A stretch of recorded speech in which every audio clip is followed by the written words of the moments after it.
우리 신강들에게 성가대는 강북에서는 최고입니다. 다시 한번 박수로.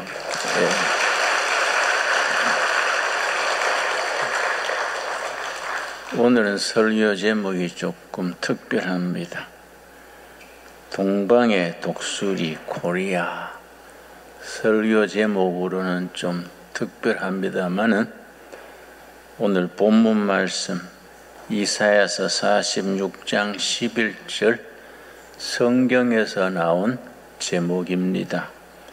이사야 46장 11절 다 같이 찾겠습니다. 구약성경 1025페이지. 성경을 깊이 읽으라면은 어느 날 깜짝깜짝 놀랄 때가 있습니다. 성경에 이런 말씀이 있었던가? 그 말씀에 담긴 깊이와 비전, 영감에 스스로 놀라고 감동할 때가 있습니다. 오늘 본문 이사야서 46장 11절이 그런 말씀입니다. 내가 동쪽에서 사나운 날짐승을 부르며 살아온 날짐승이 독수리를 말합니다. 날짐승 중에 제일 사나운 날짐승. 먼 나라에서 나의 뜻을 이룰 사람을 부를 것이라. 내가 말하였은즉 반드시 이룰 것이요 계획하였은즉 반드시 시행하리라. 우리가 쓰는 이 성경은 개역 개정판이라 그럽니다. 개역 개정판 번역입니다. 그런데 표준 세번역이라는 번역판이 따로 있습니다. 표준 세번역에서는 이사야 46장 11절을 이렇게 번역하고 있습니다. 제가 읽습니다. 내가 동방에서 독수리를 부르고 먼 나라에서 나의 뜻을 이룰 사람을 불렀다. 내가 말하였으니 내가 그것을 곧 이루겠으며 내가 계획하였으니 내가 곧 그것을 성취하겠다. 같은 말씀인데 번역의 뉘앙스가 다릅니다. 내가 동방에서 독수리를 불렀다. 먼 나라에서 나의 뜻을 이룰 사람을 불렀다. 내가 말하였으니 반드시 이루겠다 하셨습니다. 나는 우리 한국 교회, 우리 교회가 이 시대에 하나님이 특별한 사명을 가진 교회요 나라라고 생각합니다. 여러분, 우리 영어로는 우리 한국을 코리아라 그러지요. 본래 코리아가 고려 시대에 시작된 그 고려에서 나온 코리아입니다. 근데 서양의 본래는 꼬레아가 이제 옛날 문서에는 꼬레아로 되어 있습니다. 지금 고려로 쓰지요. 내가 히브리어를 참조했더니 히브리어에 성경 원문인 히브리어의 꼬레아가 특별한 의미를 가진 것을 내가 알고 깜짝 놀랐습니다. 부르심을 받은 자, 그 꼬레아란 말의 히브리어의 뜻입니다. 그러니까 이사야서 46장 11절 말씀을 우리가 번역을 그렇게 하자면은 내가 동쪽에서 독수리를 부르고 꼬레아 부르심을 받은 사람, 나의 뜻을 이룰 사람을 불렀다. 내가 말하였으니 속히 이루겠다. 내 계획이니 반드시 시행하리라 하셨습니다. 물론 꼬레한 말이 우연히 그런지 뜻이 있는지 그걸 뭐 확실하게 말할 수 있는 건 아니지만은 뜻을 생각하고 내가 참 마음에 도전을 받았습니다. 꼬레 한 마리 꼬레야. 어떻게 히브리어로는 그런 뜻을 가질까?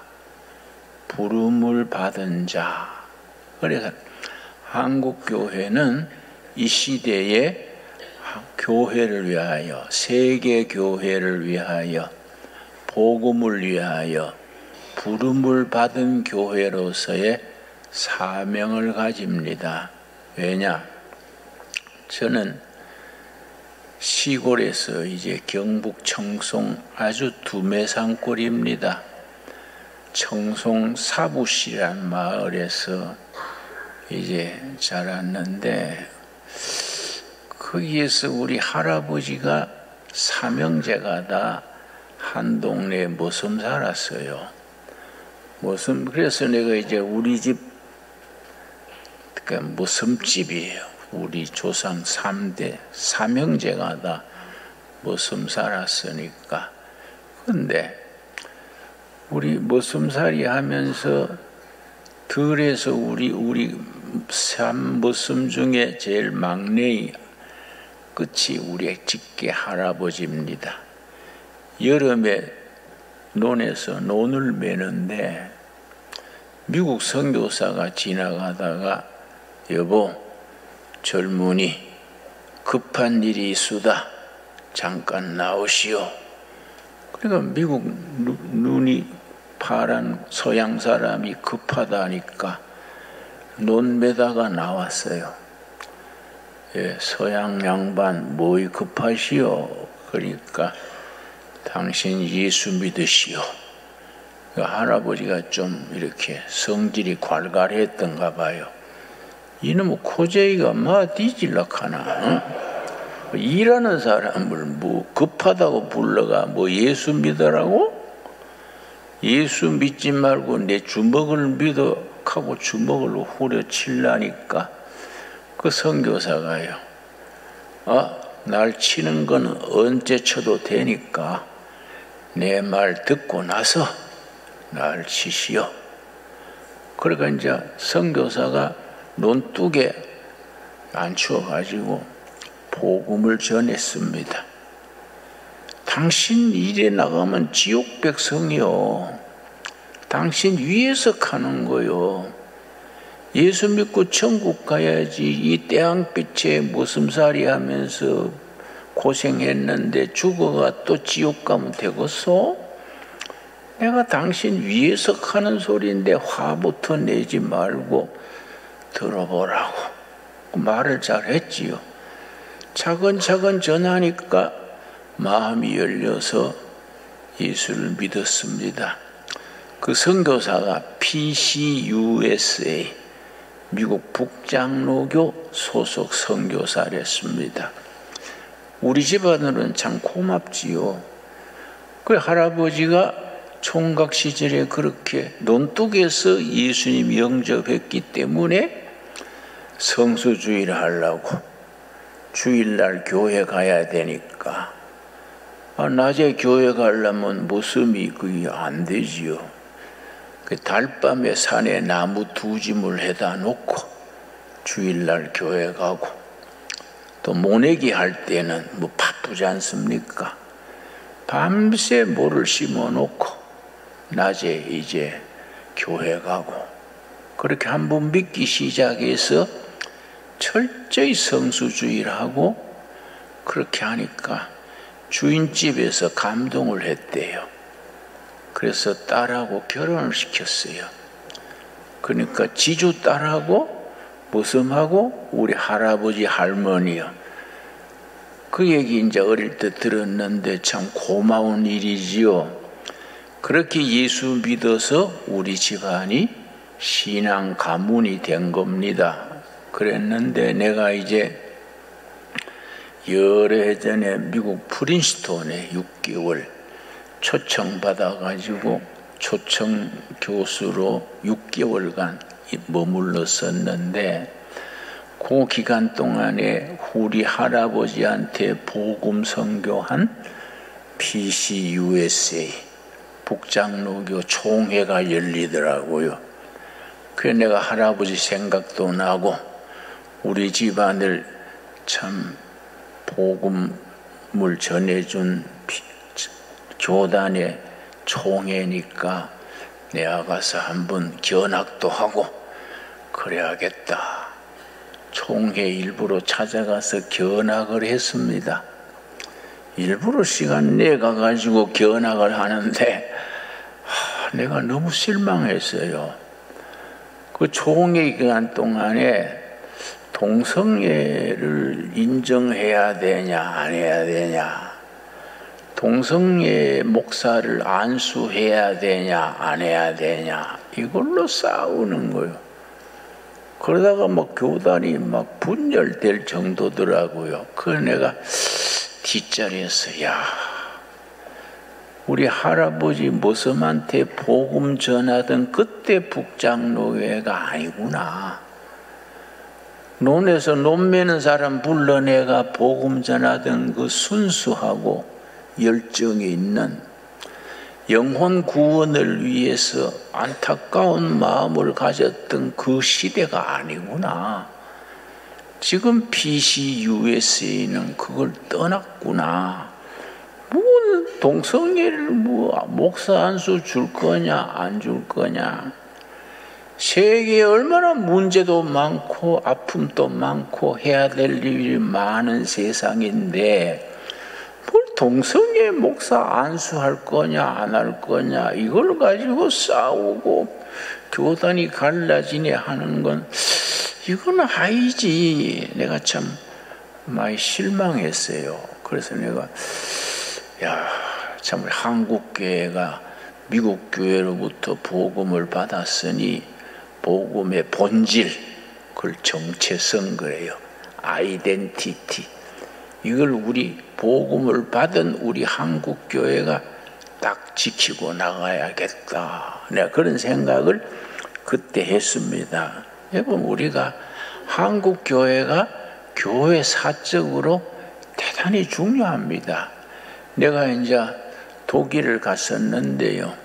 독일 쾰른이란 도시에 가서 한인들 상대로 연합 집회를 했었는데 쾰른에 큰 교회당이 있어요.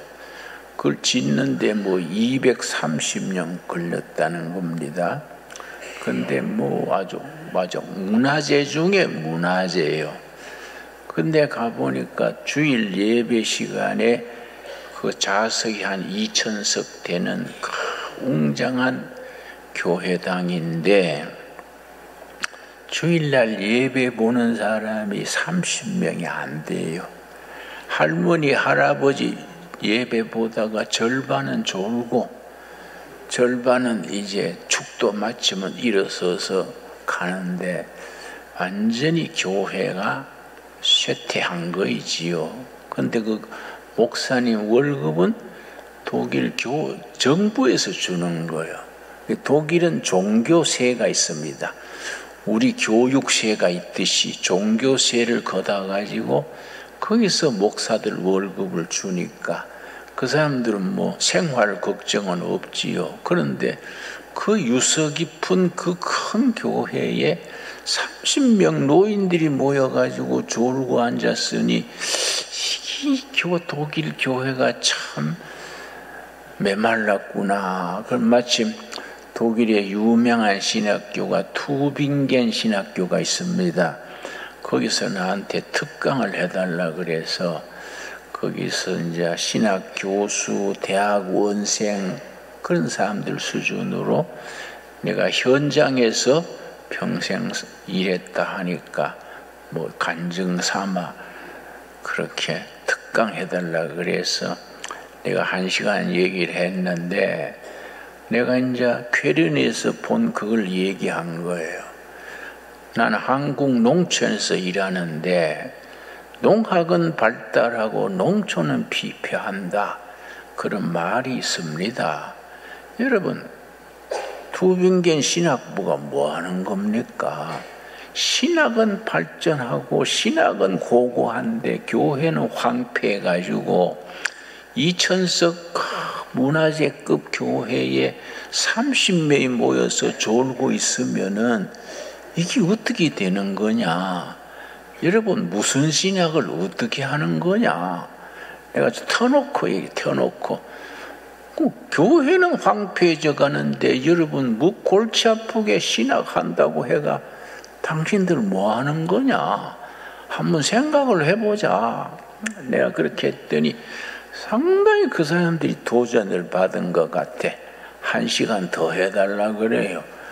그 내가 뭐 할 말도 없고 뭐 그만하겠다. 꼭 그런 말 해달라 그래서.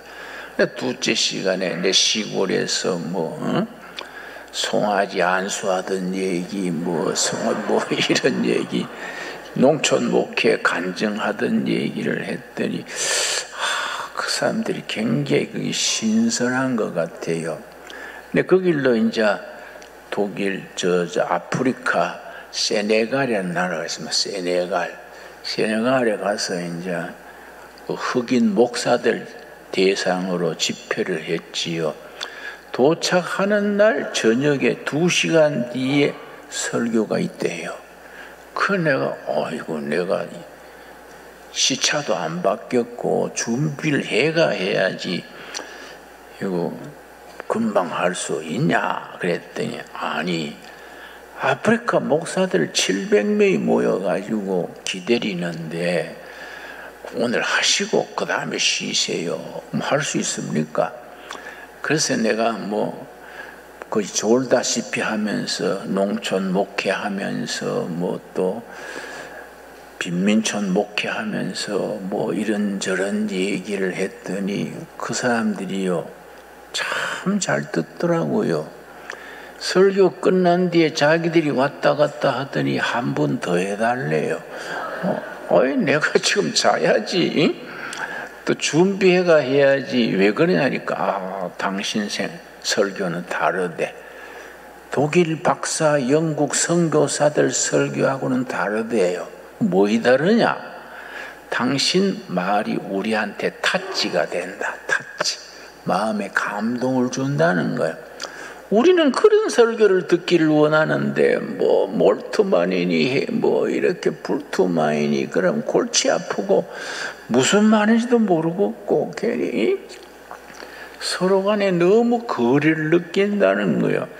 당신은 시골의 얘기, 살아온 목회 얘기하니까 우리 얘기를 하는 것 같아서 참 고맙다. 그래서 내가 참 며칠 집회를 했는데 아주 그 사람들이 감동을 받더라고요. 그래서 그 사람들 얘기가 우리 아프리카 선교는 미국 선교사들, 독일, 유럽 선교사들이 그동안에 고생했는데 앞으로는 한국에서 선교사들이 많이 와줘야겠습니다.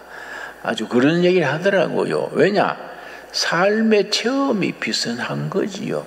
서름 받았던 역사, 고난 속에서 역사. 그래서 아프리카에 한국 선교사들이 굉장히 영향력이 있고 은혜가 있습니다. 나는 이 본문 말씀에 내가 동쪽에서 독수리를 부른다. 동쪽에서 내가 부르는 자가 있다. 이 내 계획이고 내 뜻이다. 내가 속히 시행하리라. 이 말씀 읽으면서 한국 교회를 위해서 하는 말씀이다. 난 그래 마음에 도전을 받습니다.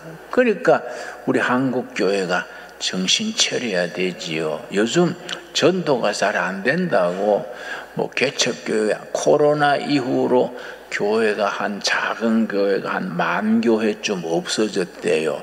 그리고 청년들이 교회를 떠나고 한국 교회 미래가 어둡다 그런 말을 우리 동료 목사들 후배들이 하면 내가 뭐라 그럽니다. 영혼은 갈급하고 영적으로 너무 배고프다.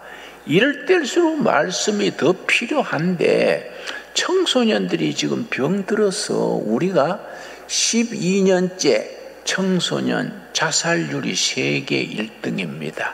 얼마나 불명예스러운 일입니까? 노인 자살률, 청소년 자살률이 12년째 세계 1등입니다. 여러분, 그게 얼마나 부끄러운 통계입니까? 걔들이 왜 자살을 합니까? 영혼이 배고픈 거예요. 응? 자기의 삶의 방향을 잡지 못하는 거지요. 이럴 때 교회가 정말 제대로 해야 될 때다. 그러니까 큰 교회 져놓고 뭐 교인이 안 온다 하지 말고 교회가 바닥으로 내려가야 된다. 바닥으로 내려가서 배고픈 영혼들 직접 만나고 대화하고 섬기고, 그러면 왜 전도가 안 되냐? 여러분, 유엔주일 전도가 안 된다 그러지요? 그러나 우리 거창 쪽의 한 시골 교회는 시골 교인인데 유엔주일학교 학생들이 한 1000명이 돼요. 1000명. 왜 그렇게 부흥합니까? 그게 아이들한테 뭔가 필요한 것을 채워주는 거예요. 뜨거운 가슴으로 아이들에게 예수님의 사랑을 전하니까 사방에서 모이는 거예요. 그러니까 우리가 전도 안 되는 시대다 그런 생각하지 말고, 우리가 제대로 하나님이 우리나라 한국교회를 동방의 독수리로 부르신 줄 믿습니다. 하나님을 부르신 입은 나라 코리아로 우리를 부르신 줄 믿습니다. 그러니까 우리가 거기에 대한 사명감을 가져야 돼요. 내가 30살에 청계천 빈민촌 들어가서 선교를 하는데, 참 내가 그때 그 시절이 나한테는 참 은혜 받은 시절이지요. 한 번은 내가 그 동네 청년들 데리고 넉마주의를 하는데, 우리 넉마주의 구역, 그걸 나와바리 그래요. 넉마주의 구역이 나와바리가 이제 뚝섬 그쪽입니다. 뚝섬 그 나와바리 일하고 있는데 장한벌에 시금치밭에 밤배는 아줌마들 2사람이 나를 헐레벌떡 찾아왔어요. 그래서 그 웬일로 이렇게 숨가쁘게 왔냐 그랬더니 훈이 엄마라는 엄마가 있었어요. 그 남편이 그 간에 돌 끼는 걸 뭐라 그럽니까? 신장에 돌 끼는 그걸로 죽었어요. 그러니까 이제 애들 둘 데리고 고생하고 사는데 장한벌 시금치 밭에서 담배 주고 살아가는 거예요. 그래서 전도사님, 우리 훈이 엄마 좀 도와주세요. 그래서 훈이 엄마가 어땠어요? 그랬더니 아이고, 남편도 없이 애 둘 데리고 고생하다가 너무 무리했는지 자꾸 시금치 밤에다가 구역질을 하고 어지럽대요. 그래서 내가 에이, 그거 다 아는 병이구만은 뭘 그래. 그러니까 뭔 병인데요. 그래서 임신했구만은 그 구역질하고는 입덧하는 거 아니요. 그랬더니 아이고, 전도사님, 남편도 없이 무슨 임신을 해요. 왜 요새는 처자들도 임신 잘하는데 그 임신해놓고 부끄러우니까 말 안 하고 그러는 거지. 그러지 말고 잘 달래서 애를 이미 애 섰으니까 낳으면은 우리 교회에서 키울 테니까 우리가 도와줍시다. 그랬더니 아니래요. 아니래. 임신한 게 아니래. 우리 먹고 살기 급한데 남자 만날 시간이나 어디 있나요? 그 두고 보세요. 그런데 한 며칠 뒤에 막 숨가쁘게 뛰어왔어요. 막 아이고, 전도사님, 우리 훈이 엄마 밭에서 쓰러졌어요. 좀 도와주세요. 그냥 놔두면 죽습니다. 그래서 내가 막 넉마주의 친구들 주머니를 다 털어서 돈 다 내놔. 일대 돈 안 내놓으면 역적이요. 다 내놔. 그래 몇만원 주머니 탑이 만들어가지고 가서 택시에 태워가지고 저 을지로 육가에 메디칼 센터라고 있어요. 거기 가서 했더니 응급실에 가서 사진을 찍고 오래. 응급실 사진 찍으러 갔더니 돈을 먼저 내래. 그래서 내가 돈 구해 올 테니까 사진부터 먼저 찍어주세요. 그랬더니 아이 그 엑스레이에 무슨 외상이 있느냐고. 그래서 할 수 없이 또 그 이화여대 부속병원 동대문에 있어요. 거기서도 또 응급실에서 사진 찍는데 돈 내야 된다 그래서 또 서울대학병원에 갔다가 그렇게 몇 병원 돌아가는 동안에 시간이 5시 넘어버렸어. 그래서 내가 우리 엄마 참 세상 너무하다. 집에 가서 오늘 밤 기도하고 내일 다시 우리 돈 좀 구해가 나오자 하고 그 이제 퇴근 시간이요. 퇴근 시간 버스가 꽉꽉 차지요. 퇴근 시간에 그 내가 훈이 엄마를 업고 차장 아가씨한테 아가씨 이 환자인데 지금 뭐 그냥 돈이 떨어졌어. 그러니까 그냥 좀 태워주면 안 되겠냐 그랬더니 이 퇴근 시간에 어떻게 공짜로 탈라 그러세요? 좀 뜸해진 뒤에 2시간 지난 뒤에 타세요. 그러고 가버리더라고요. 그러나 할 수 없이 훈이 엄마를 업고 이제 그냥 동대문 노타리에서 우리 뚝섬이 한양대학 뒤편 거기 우리 판자촌이요. 그리로 이제 걸어가는 거예요. 업고 걸어가는데 한참 걸어가다가 자꾸 뒤로 제껴져요. 그 내가 훈이 엄마 등에 딱 붙었어. 뭐 우리끼리 내외하여 딱 붙었어. 그렇게 붙들고 있어야지. 자꾸 뒤로 넘어지면 내가 힘들잖아요. 그러고 내가 등에 붙여 넘어 좀 가다가 또 넘어져요. 그래 몇 번 그러니까 막 짜증이 나가지고 내가 무슨 뭐 서방이요 뭐 애비요. 그리고 그 성동 소방서가 있습니다. 중간에 동대문에서 한양대학 중간에 성동 소방서가 있어서 소방서 마당에 가서 콱 떨어뜨려 버렸어. 막 내가 막 야마가 돌아가지고 사람이 좀 협조를 해야지. 좀 딱 붙들고 있어야지. 자꾸 제끼주면 내가 어떻게 감당하냐고. 내가 깍지 끼던 걸 풀어버리니까 쿵 하고 떨어졌어요. 화가 나가지고. 근데 떨어진 사람이 움직이질 않고 가만히 있어서 이상하다 보니까 죽었어요. 죽어가지고 뒤로 자꾸 넘어지게 시체가 죽으면 뻣뻣해지기 시작하거든요. 그러니까 자꾸 뒤로 제껴진 긴데 나는 그걸 협조 안 한다고 그걸 떨어뜨렸으니까 내가 앞이 캄캄한 거예요. 내가 얼마나 그게 미안하고 캄캄하겠습니까? 내가 막 꼭지가 열려가지고 이런 놈의 세상 이건 어때 이럴 수가 있냐? 응? 이런 놈의 세상은 불질러 버려야 돼. 막 소리를 지르고 내가 시체 옆에 앉아가지고 하나님 도대체 뭐 하는 기요? 응? 하나님 일한도 하는데 하나님도 좀 협조를 해줘야지. 뭐 소리 지르다가 한참 있다가 시체를 끌고 업었다가 끌다가 그렇게 이제 갔는데 한양대학 지나면은 뚝섬 나가는데 성동교란 다리가 있어요. 성동교 다리 지나서 그 옆에 이제 우리 판자촌 마을인데 성동교 다리 중간쯤 갔더니 너무 힘들었어요. 너무 힘들어가지고 훈이 엄마 그 죽은 몸을 그 다리 난간에 기대해 놓고 내가 옆에 앉아가지고 가만히 앉아 있었습니다. 벌써 시간이 지나가지고 뭐 밤이 늦어가지고 차들이 막 헤드라이트 켜고 왔다 갔다 하는데 그때 내가 아주 지쳐가 가만히 있을 때 하나님의 음성을 들은 거야. 내 마음속에 세미한 음성으로 네 등에 죽은 그 여자가 누군지 아냐?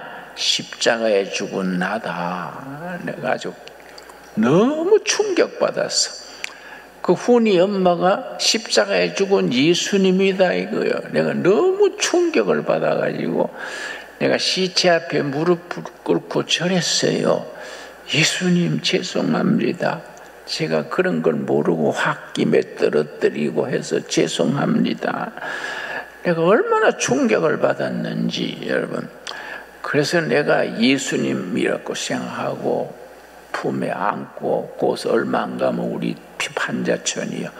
판자촌에 가가지고 방에 모셔놓고, 내가 그 다음날 이제 우리 선교사 중에 브라운 선교사라고 해서 브라운 선교사 그 차를 빌려가지고, 선교사 차를 빌려가지고 거기에 싣고, 저 벽지에 화장터가 있어요.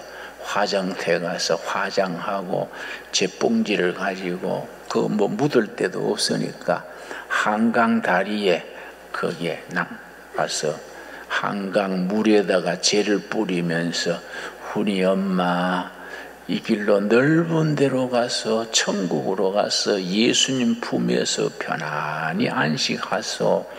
세상에는 그래 묻힐 데도 없었는데 현이 엄마 천국 가서 예수님의 품에서 쉬세요. 나중에 천국 가면 만납시다. 네, 그러고 이제 그 자리에서 기도를 했는데, 여러분, 우리 전도 안 된다, 뭐 변했다, 쓸데없는 소리요. 우리 영혼들은 너무 외롭고 너무 아프고 너무 굶주려 있어. 우리가 몸으로, 삶으로 다가가야지 뭐 우리가 뭐 고상하게 뭐 그렇게 할 거 아니야. 배고픈 영혼, 상처받은 영혼들에게 예수님의 이름으로 다가가야 돼. 그 사람들이 교회 오락하지 말고 우리가 교회 밖으로 나가서 어린아이 한 명 한 명 속에, 노인 한 명 한 명 속에 하나님의 사랑을 삶으로, 몸으로 전하면은 하나님께서 우리를 통해서, 한국 교회를 통해서 하나님의 시대를 이 시대에 이루어 주실 줄 믿습니다. 그래서 이사야서 46장 11절에 뭐라 그랬습니까? 내가 동쪽에서 독수리를 부른다. 내가 부른 자, 그를 통하여 내 계획을 이루겠다. 이 약속을 지키겠다. 하나님이 우리에게 주시는 말씀으로 받을 수 있기 바랍니다. 여러분, 우리가 큰일 하려하지 맙시다. 거창한 일, 그런 거 하려하지 말고, 여러분, 그냥 예수님의 이름으로 한 영혼을 안타까워하는 것. 한국교회가 세 가지 아름다운 점이 있습니다. 첫째는 서양교회, 미국교회가 잃어버린 복음적인 그 정체성, 그걸 아이덴티티 그래요. 이반제리칼 아이덴티티라 그래요. 복음적인 정체성, 그 본질을 우리가 지고 있는 거예요. 우리가 한국교회는 복음적 교회로서의 핵심을 우리가 아직 가지고 있습니다. 두 번째는 한국교회 교인들은 아직도 영혼에 대한 안타까움이 있어. 선교하겠다고 단기 선교 가고 자기 자비량 선교 가고, 이게 전 세계 교회 1등입니다. 그리고 한 가지 우리가 해야 될 게 있습니다. 성경적 문화, 기독교 문화를 우리가 세상에 보급해야 돼. 여러분, 지금 문화인들, 언론, 방송, 문화, 드라마, 문화인들의 90%가 좌편향된 그런 발상을 가진 사람들입니다. 그건 우리가 교회 짓고 땅 사고 교육관 짓고 열심히 했는데, 문화적인 것, 성경적인 가치관, 성경적인 삶의 방식, 성경적인 문화를 전하는데 한국 교회가 너무 소홀히 했어요. 그래서 문화인들 중에 크리스찬들이 참 거의 없습니다. 어쩌다가 한 명씩 교인들이 있지요. 그래서 우리가 영혼에 대한 안타까운 열정, 그리고 성경적 삶의 방식, 가치관을 심어줘야 되고, 그리고 우리가 복음적인 순수성을 한국교회가 온 세계에 전할 수 있는 그런 교회로 우리가 새로워질 수 있게 되기 바랍니다. 기도하겠습니다. 하나님 감사합니다. 하나님께서 이사야서 46장 11절 말씀을 통해서 내가 동쪽에 독수리를 부른다. 내 이름으로 부름받은 자가 그를 통해서 하나님의 계획을 이루시겠다 하였습니다. 세계 복음화에 진정한 기독교를 이루는 일에 우리가 쓰임받는 교회다운 교회, 예수님이 기뻐하시고 백성들이 박수치는 교회를 세워가게 하여 주시옵소서. 예수님 이름 받들어 기도드렸사옵나이다. 아멘.